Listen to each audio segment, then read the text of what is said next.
out in Texas for 11 years. Teresa worked for Zola Levitt, and I went to work for Zola for a little while in his Institute of Jewish Studies, and so we got to know Zola pretty well. Some of you may have at some time in the past seen his television program. He had an ongoing TV program on Christian Network and had a huge following.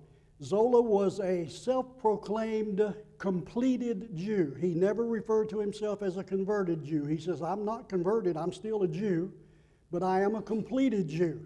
I have completed my spiritual trek by recognizing Jesus Christ as the Messiah and admitting that I needed Him as my Lord, and I accepted Him as my Savior. So he is a Messianic Jew. And he had this great ministry, television ministry, writing ministry, music ministry. He was such an accomplished musician, had quite a number of music CDs. Well, they were actually cassette tapes way back then, but we would refer to them as CDs now. But was just a wonderful man to be around. And Teresa and I had the opportunity to know him, talk to him, share with him, learn from him. And after I learned that he did Passover demonstrations, I had him come to the church I was pastoring at the time, Second Baptist Church in Garland, Texas, and do a Passover demonstration for us. And after I was so astounded and amazed at what I learned, I went to Zola and I said, could I have your permission to use your material to do Passover demonstrations? He said, absolutely. You take it, you use it. He said, the more people we can get the message out to, the better. And so he graciously agreed that I could use his material, and I've been using it ever since. And there's not been too many years that we've not done a Passover demonstration around the Easter season at churches that I've pastored and other churches that have invited me in to come and do a Passover demonstration. Now, having said all that, let me give you a little bit of background as to what this is all about. I know you're familiar with Passover. I know you're familiar with the Passover celebration in the Old Testament. When God led Moses to go back to Egypt and deliver the people out of Egyptian slavery, you remember God performed 10 plagues to convince Pharaoh to let the people go. And the 10th of those plagues was the death of all the firstborn in Egypt. And the only way that the Israelite households could escape having their firstborn put to death by that death angel was to slay a lamb and to take the blood and smear it across the door lintel and the doorpost, so that when the death angel, passed through the land that night and killed all the firstborn of Egypt, when he saw the blood on the door, he would pass over that house. Now, in order for the Israelite families to have the angel pass over them, they had to have the blood, because if they did not have the blood of the lamb on the door, the death angel would visit them as well. So it was the blood that saved the people. Well, the interesting thing about it is, they have been doing this now for well over 3,500 years. Every year they do it. They've been doing it. They continue. Orthodox Jews continue to observe Passover every year. They do the meal. Now, if we did the whole meal, it would take probably a couple of hours, and we're not doing the meal, of course. You don't have a table full of food up here, but you have the representations of those foods, and that's what's important for us to learn the true significance of Passover. Now, you may be wondering, why do we even think that Passover, the Old Testament celebration of Passover, has anything to do with Christianity? Where do we get that from? Well, we get it from Paul in 1 Corinthians, where he says, Christ our Passover is sacrificed for us. 1 Corinthians 5:7. Christ our Passover is sacrificed for us. Now, the interesting thing is, Paul did not say that Christ is a type of Passover or that Passover is a type of Christ. Paul says Christ is our Passover. So all the way back 3,500 years ago, when the Israelites first instituted the Feast of Passover on that first night when the death angel came through, from that night on, Passover has been all about Jesus. Even though they didn't recognize it, and Orthodox Jews still do not recognize it, Christ is their Passover. It's always been about Christ. Now, the celebration of Passover is part of an 8-day long celebration. 3 of the 7 feasts of Israel, the Feast of First Fruits, the Feast of Unleavened Bread, and the Feast of Passover. All of those take place within an 8-day period of time. Well, it's interesting because not only does Paul say Christ our Passover is sacrificed for us, also over in 1 Corinthians 15, he says Christ our first fruits is the first among many brethren. So in other words, Christ, he's our Passover. Christ, he is our first fruit. And then the third of those feasts, the Feast of Unleavened Bread, Jesus himself said, I am the bread of life. Wow. So in essence, these 3 feasts are all about Jesus. They've always been all about Jesus. They will always be all about Jesus. And you remember on the night that Jesus was betrayed, the night before his crucifixion, he celebrated Passover. And it was at that Passover that Jesus himself taught us exactly what it's all about. And that's what we want to learn about tonight. Now, in a Jewish home, the Feast of Passover is an all-day event. I mean, it starts early in the morning, and it culminates that evening with this 2 to 3 hour meal. And I want to just share with you a little bit about what takes place in leading up to the meal in that evening. First of all, you ladies will appreciate this. First of all the dishes in the house had to be switched over for Passover. Every Jewish home, now this is really interesting, every Jewish home had 2 complete sets of dishes. Now, some of you have more than 2 complete sets of dishes, and you probably know that you've got a special set that's just used for special occasions. Maybe when you're having guests over, you pull out the best. You pull out the china. You pull out that special set of dishware that you only use for special occasions. Well, every Orthodox Jewish family would have at least 2 sets, one for common use and one for special use. Now, if you are truly an Orthodox Jewish family, not only do you have 2 sets, you have 4 sets. Now, the reason for that is they have 2 sets for everyday use, and the reason for that is because a piece of meat would never be put on a plate where some dairy product has been put. Never. You've got a set of dishes for meat products. You've got a separate set of dishes for dairy products. So every home has 2 sets of dishes for common everyday use. They would also have 2 sets for these special occasions that were set aside just for these special feast days. So a piece of meat would never be put on a plate that can contain a piece of any kind of a dairy product. So they've gone that day. The mother in the house has started early that day swapping out all the dishes, putting away all the common everyday dishes, and replacing them with these 2 sets of special day, holy day dishes. At the same time, the father of the house is taking little piles of leaven, and he's going through the house, and he's putting little piles of leaven in certain places around the house. And the kids are going to play a game a little bit later on. The kids are going to play a game of going and finding all the little piles of leaven. Now, you know in the Bible, leaven always represents sin. That's the reason that unleavened bread is so vitally important, and it's the reason that putting away all leaven from the house was a symbol of repentance, a symbol of getting rid of all of our sin. So the father would go through the house, and he'd put out all these little piles of leaven, and sometime around mid-afternoon, the kids would be set loose, so to speak, and they'd run through the house looking for all these little piles of leaven. And the child that found the most piles of leaven would be treated with some kind of a little reward. But after they had found all the piles of leaven, they would bring them to the father, and the father would do something that might sound a little bit unusual to us.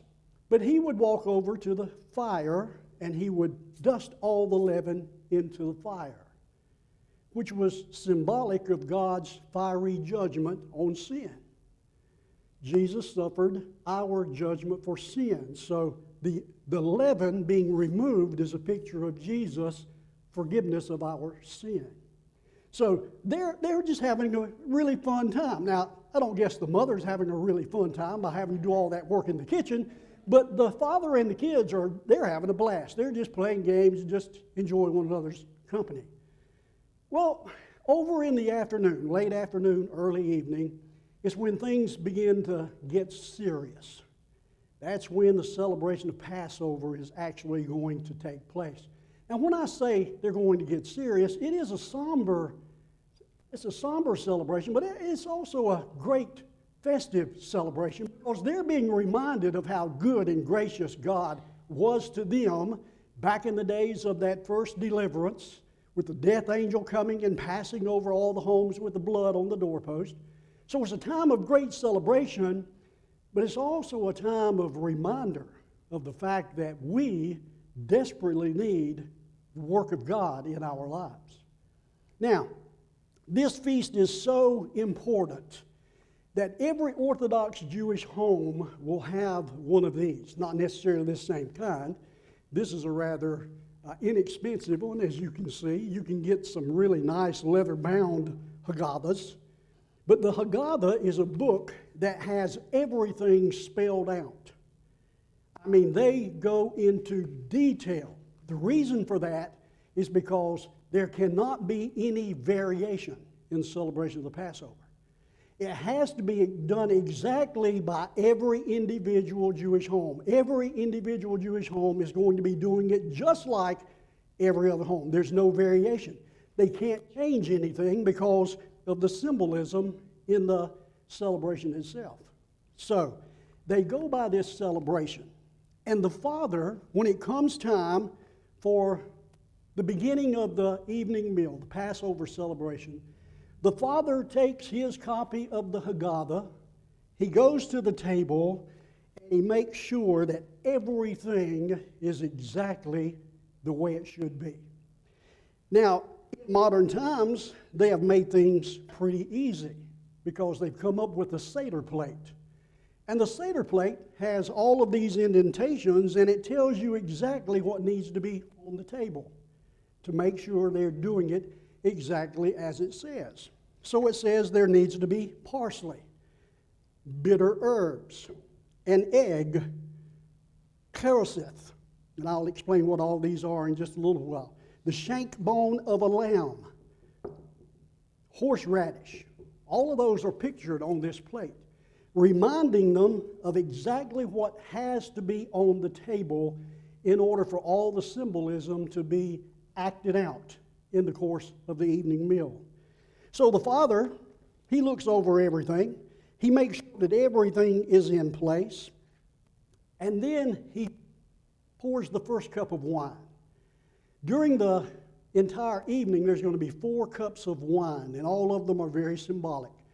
But he pours the first cup of wine, and he looks over the table, and he does not take a sip of that first cup of wine until he is absolutely certain that everything is exactly where it should be. The matzah, the linen, the plate, all the elements of the meal, everything that is supposed to be there. And once everything is determined to be exactly as it should be, the father will take a sip of that first cup of wine. This is called the wine of sanctification. Sanctification means, okay, everything is done, everything is set apart. It's set apart for the celebration of Passover, and now let the festivities begin, because the Father shows by the sip of the cup of sanctification that everything is as it should be. Now, as soon as he verifies that everything is as it should be, comes the ceremony of the lighting of the candles.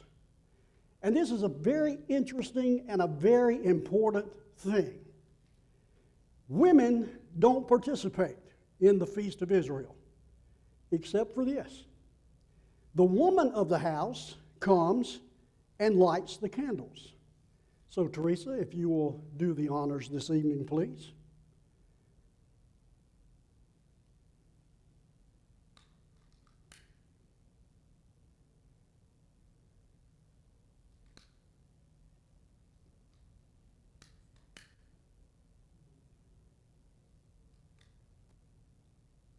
Thank you. Now, what's the significance of a woman lighting the candles? Is there any significance to it? Well, for the Jewish people, the only significance is that's the way it was laid out. That's the way God gave Moses instructions for this to take place. But is there a deeper meaning to that? Is there a deeper reason for that? Well, from the Christian perspective, there's a very, very good and deep reason for that. Mary, the mother of Jesus, actually brought the light of God into the world, right? Mary is the mother of Jesus. She literally brought light into the world by giving birth to Jesus Christ. So the lighting of the candles, the bringing of the light, is depicted by the woman of the house, because she represents Mary, the mother of Jesus, being the one who brought the light of the world into the house. So everything now is ready. Everything is in place. The Father has given his stamp of approval by taking the cup of sanctification, and now comes an extremely important part of the celebration. 3 pieces of matzah. Now, if you look closely at this matzah, you'll notice that it's got stripes on it. Isaiah says that by his stripes we're healed. Jesus, the bread of life, represented by the unleavened bread, it's depicted by the stripes that he bore. By his stripes we're healed. You also see, perhaps you can see, that there are little prick holes, right? And you ladies know why that's true, right? Unleavened bread doesn't rise. That's why it's just a flat piece of bread. And so they have to use something to put these little pricks in it to get it to cook the way it should be. And so this piece of bread, Jesus again said, I am the bread of life. This piece of bread that's used in the Passover is a perfect illustration of Jesus Christ. He is our bread of life. He was pierced for our iniquities. He was bruised. He is the light of the world that came into the world to provide salvation for us. Now, the father of the house then takes this specially designed little container. And if you could see closely enough, you'll see there's 3 different compartments in this, right? Can y'all see that? 3 little divisions. Well, he carefully places the matzah into those 3 compartments so that they're not touching each other. They're separated by that inner cloth that's dividing them. So he puts all 3 pieces of matzah into the container. And then he does something really, really interesting. The father then reaches back into this container, now containing 3 pieces of matzah, and he pulls out a very specific piece. And it's always the same one. This is in their Haggadah. It has to be done exactly this way. He reaches in and he pulls back out the middle piece, leaving the piece on either side. And then he does something even more strange and unusual. He breaks this one. Then he takes 1/2 of that he's broken, and he places it back into that piece, that middle section. And this is the bread that's going to be eaten during the meal. But he takes that other half, and there's another little container. It has no divisions on the inside. It just opens up. And he places this one in there, folds it over neatly, and he hides it. He goes somewhere in the house and he hides it. It's out of sight. You can't see that one now. It's gone, okay? So the middle piece of bread that has been broken is now hidden away. You beginning to get the picture here? I think it's pretty obvious. All right, now, the meal begins. Okay, that ceremony is over, and the meal begins after the bread has been broken, that piece has been hidden. And by the way, in Luke's gospel, he gives us the name of that piece of bread. It's the afikomen. A-F-I-K-O-M-E-N, afikomen. It's a Greek word that means after the meal. That's very significant, so remember that. That's the afikomen, after the meal. Now, the father has the youngest female in the house normally to come and read the 4 questions. 4 questions that are now going to be answered over the course of the next hour and a half, 2 hours. This is what Passover is all about. It's a passing down of the story of Passover. Now I'm going to just read them tonight, even though they are normally read by the youngest female in the house. And the 4 questions are these. On all other nights we eat leavened or unleavened bread. Why on this night do we eat only matzah, the unleavened bread? Question number 2. On all other nights we eat all kinds of herbs. Why on this night do we eat especially mara, the bitter herb? Question 3. On all other nights we do not dip herbs even once. Why on this night do we dip twice? First the greens into salt water, and then the bitter herb into chereseth. Okay, salt water and chereseth. 4th and final question. On all other nights we may eat at the table either sitting up erect or reclining. Why on this night do we recline? With those 4 questions being read, then the meal begins. And for the next, ever how long it takes, the father is telling the story. He's going through all of this details about Passover and how God instituted Passover through Moses and what it represents and how it shows the love of God. And during the meal, he's doing all of these things.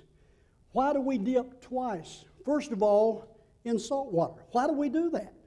The question is, well, salt water, the greenery, a piece of parsley or lettuce is sometimes used, represents the greenery of the nation of Israel, how God had brought them to life. They are sprouting, they are bearing life. And dipping it into the Passover is thought to be representative of them passing through the Red Sea. God has made them to be very fertile, the greenery represents, and God has taken them through the salt water of the Red Sea, bringing them to their liberty. Then, why do we dip the bitter herb, horseradish, into this sweet concoction called chereseth? It's made up of applesauce and raisins and nuts and cinnamon and things like that. It's a very, very tasty treat, but when you dip bitter herb into it and eat the bitter herb, it's not so sweet in your mouth.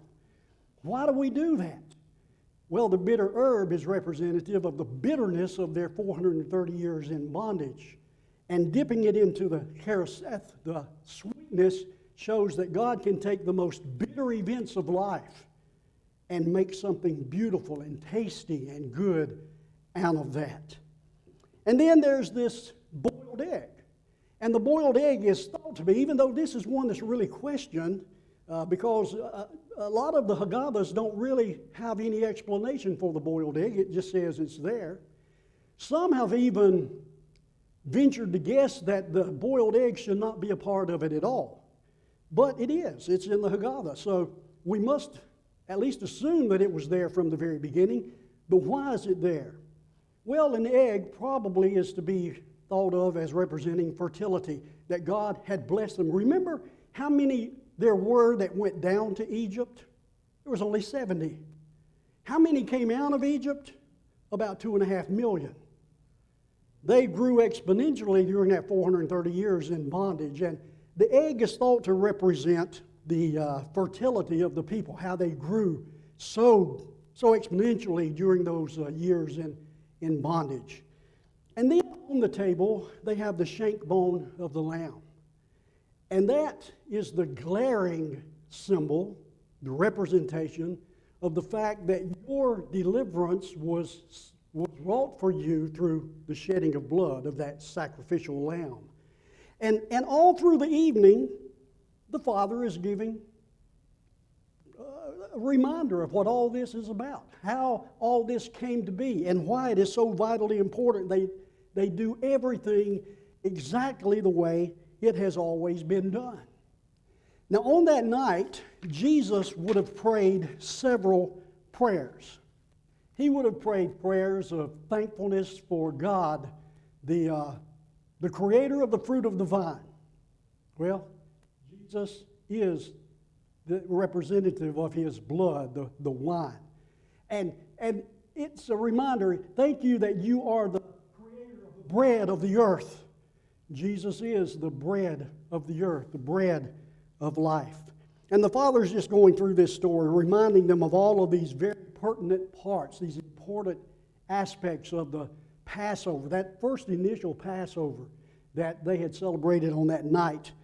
And the questions, why do we do these things? Why on this night do we only eat reclining? Well, you're in a hurry. You're going to have to escape in a hurry, because when the death angel passes through, Pharaoh's going to say, get out, and you've got to be ready to get out immediately. And so you have to be eating in that reclining position to be able to move quickly. Why on other nights can we eat leavened bread or unleavened bread, but on this night we can only eat unleavened bread? Well, unleavened bread represents the rapidity of how they cooked it so quickly so that they could eat it quickly without waiting for the time for the bread to rise, the dough to rise. All of these things are showing us how important it was to follow explicitly, down to the detail, all that God was telling them to do. Well, the Father would take another cup of wine. And this cup he would not drink, nor would anybody else at the table. This cup was not to be drank at all. This cup was probably the most somber time of the entire night. It's called the cup of the plagues. And the Father would take this cup, and then he would pour out on the table, as if he's pouring out blood, the blood of the Lamb.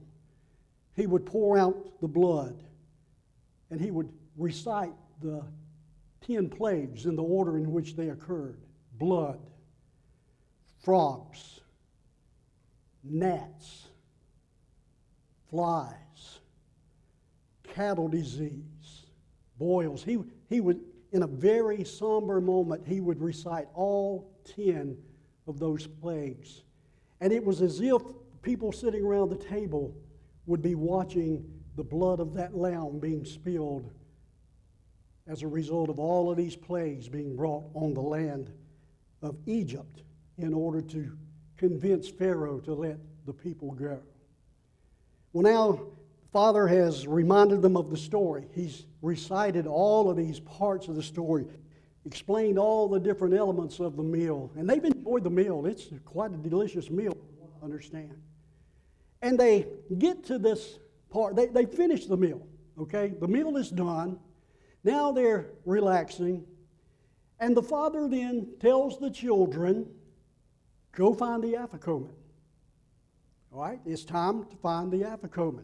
Now, during the meal, the Father has taken the other pieces of matzah out of the container, and they've passed it around, they've eaten it, and more matzah, if the family is large, more matzah than those 3 pieces have already been eaten. But that one now has been hidden away for the whole time. And so the Father tells the children, all right, kids, it's time to go find the afikomen. And whoever finds the afikomen, remember the child who found the most leaven was already given a reward.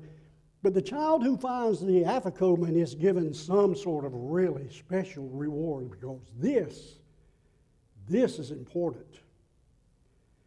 This piece of bread has been hidden away. It has been almost as if it's been buried out of sight. And the father, after the child finds it, the father takes this piece of bread, the afikomen, after the meal. The meal is done now. They've all finished except for this one last piece of bread. And the father takes the afikomen and he breaks it. And he then passes it to all the members of the family around the table. Jesus said, "My body is given for you." He's been in the tomb for 3 days. He's been out of sight. He's been hidden away. No one has seen him. But now he comes forth. And so the afikomen represents Jesus, who has been buried. Again, thinking back on these 3 pieces of matzah, why was that middle piece representative of Jesus Christ? Why is it called the afikomen? Why not one of the other 2 pieces? Well, where was Jesus crucified? Between 2 thieves. He was the one in the middle. The Jews have been doing this. They just don't know what they're doing. When they acknowledge the fact that that middle piece represents Messiah, and Messiah was broken. His body was broken for us. So that last piece of bread, the afikomen, representing Jesus Christ, is taken, broken in their very presence, passed to them, representative of Jesus. And by the way, when Jesus, on the night of his betrayal, when he took a piece of bread and broke it and passed to the disciples, saying, "Take, eat, this is my body, which is given for you," that's the piece of bread he took. Because it says in the Gospel of Luke, after the meal, Jesus took a piece of bread, the afikomen. He did it exactly the way it has always been done. Then Jesus took the third cup. The third cup, the third 4 cups of wine that are going to be used in the celebration of Passover. This cup has a very specific name. It always has had the same name. Right? The first one is the cup of sanctification. Second is the cup of the plagues. The third is the cup of redemption. Jesus took that cup. He didn't take this cup of sanctification, nor did he take the cup of the plagues, nor did he take the 4th cup, the cup of Elijah. He specifically took the afikomen and the cup of redemption. And he said, "The afikomen is my body, which is given for you. The cup of redemption is my blood, which is shed for you. Do this in remembrance of me." You see, it had to be the cup of redemption because Jesus is our Redeemer. It is through his shed blood that we receive the redemption, the forgiveness of sin. And none of the other 3 would have given us the portrait, the picture that we need to get from Passover. So the Father takes that 3rd cup, the cup of redemption. Jesus took that 3rd cup and said, "This is my blood. Do this in remembrance of me." And that is the conclusion of the meal. The whole story, everything in the story points to Jesus Christ. Everything. Now, you might be thinking, well, didn't you say there was a 4th cup? Well, yes, there is. There's a 4th cup. They pour the 4th cup, and the Father sets it on the table. And then he sends one of the kids over to open the door to go outside. And they sit there for a few minutes looking at the door, watching.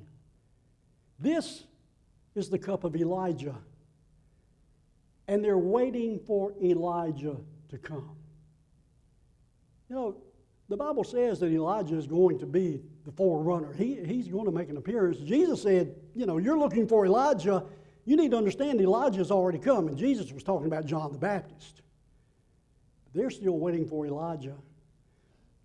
So they pour the cup of Elijah. They open the door, hoping that this will be the year Elijah comes in.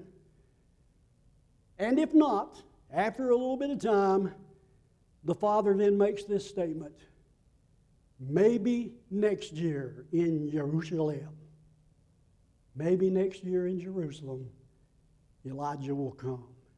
It's sad, isn't it, that they're still waiting for the one who has already come, when they have so clearly and vividly been celebrating his coming ever since this Passover celebration was enacted.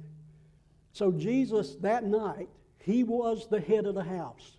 He would be the one who told the story. He would be the one who prayed all the prayers. He would be the one who would pour all the cups of wine.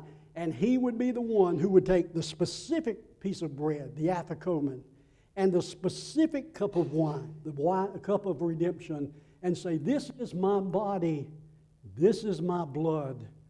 Do this in remembrance of me. My question is, how can they be so blind as to not see it? Well, the Bible gives us the answer to that, and it's a rather sad answer. Paul says in 2 Corinthians that God has given Israel a spirit of blindness so that they cannot see the truth. You might think, well, boy, that's pretty harsh of God, isn't it? Well, it's God's judgment in this present historical era. It's his judgment on the nation of Israel for rejecting Jesus Christ. John, in the Gospel of John, 1st chapter, says Jesus came unto his own, and his own received him not, talking about the Jewish people. And because of that, God's judgment has been pouring out on the people of Israel, and it will continue to do so until the church is raptured and the day of Jacob's trouble falls on the earth. The day of Jacob's trouble, a 7-year period of tribulation, specifically to punish Israel for their rejection of Messiah. It's all depicted. It's all in those feasts of Israel. So this feast represents Jesus as the first fruits, Jesus as the unleavened bread, and Jesus as the Passover. The next feast on the Jewish calendar is the one that we're looking.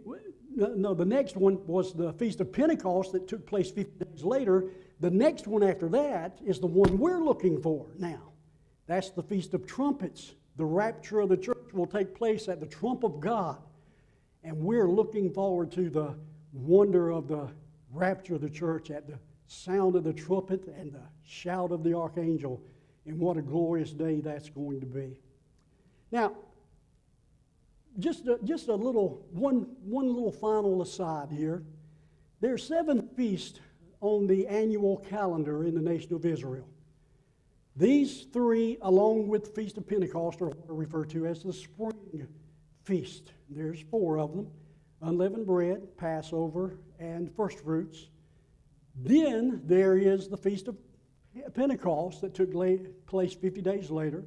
And then in the fall of the year, there are 3 more: Feast of Trumpets, and the Day of Atonement, and the Feast of Tabernacles. When you look at all 7 of those Feasts of Israel, it gives us a panoramic view of the entire church age, from Christ coming to earth until Christ coming back. Gives us a depiction of all of that. And if you'll remember this morning, I mentioned, and just in passing, that there's some debate as to what day of the week Jesus was crucified on. Most believe that Jesus was crucified on a Friday. Others, and I'm in this camp, others believe Jesus was crucified on Thursday. And the only way you can read the gospel account is to reckon with how they describe the 7 days of the week, from the royal entry, Palm Sunday, to Easter Sunday. How do you determine the days of the week? Well, Mark is the clearest one, because Mark, in his gospel, he says this. It's just a little phrase. And the next day, and the next day, and the next day, and the next day. He gives us a flow of the days of Passion Week. Well, Mark doesn't have any indication of a day where Jesus did nothing. If you believe and adhere to a Friday crucifixion of the Lord, you have to say there was one day in that week that Jesus did nothing and nothing is recorded. But if you do that, then you have to figure, well, how does the flow of Mark's gospel work then? Because he gives us day after day after day, and the next day, and the next day, and the next day. And if you follow Mark's account, then you come Thursday being the day of Jesus' death. Now, I know some of you are really astute Bible students, and I appreciate that. Come up with some really great questions at Lion's Den. And the question would be, well, Jesus was crucified on the day before the Sabbath. Is that not correct? That is correct. Okay, then how do you explain that? Because Friday is not the Sabbath. Saturday is the Sabbath. If he was crucified on the day before the Sabbath, then he had to be crucified on Friday, or did he? According to Jewish theology and Jewish teaching and custom, any high holy day is referred to as a Sabbath. It's a Sabbath of rest. So the Passover is a Sabbath day. It's not the Sabbath day, the seventh day of the week. It is a high holy day. So the day of preparation was not necessarily a day of preparation for Saturday, the Sabbath, but a day of preparation for the holy day. So it's easy to explain, and I'm not trying to convince anybody to agree with me, so please don't misunderstand me. If you believe in a Friday crucifixion, then that's perfectly fine. You're in the majority, I'm in the minority. My problem with it is simply this. From Friday to Sunday morning, you have parts of 3 days, but you only have 2 nights. Jesus himself said, as Jonah was in the belly of the fish 3 days and 3 nights, so shall the Son of Man be in the earth. Now, did Jesus make a mistake? I don't think so. Well, A.T. Robertson has even come up with an explanation for that. He said any part of a day, you can say that's representative of the entire day. So a part of Friday, all day Saturday, a part of Sunday, that's 3 days. I guess that's something we'll not have the answer to until we get there and ask the Lord himself. But if we follow the 7 feasts of Israel, it's clear that Jesus was crucified on Thursday. The Bible tells us that the Passover lamb, the Passover lamb is selected on the first day of the week, Sunday. He is set aside and put under strictest observation for 4 days. And he is slain on the 4th day. What day is that? Monday, Tuesday, Wednesday, Thursday. The 7 feasts of Israel, they teach us that Jesus was crucified on a Thursday, giving him 3 days and, yes, 3 nights in the belly of the earth. Isn't this wonderful to learn how they've been doing this every year for over 3,500 years, and they're still blind, but God has given us the awesome privilege of having our eyes opened to the truth of this great celebration. Any questions that you have that might have come to mind as I've gone through the presentation this evening? Well, I hope it's been a source of encouragement and instruction and amazement. It still amazes me. Every time I do it, it still amazes me. All right, we're going to sing, and then we're going to go. And I love the selection that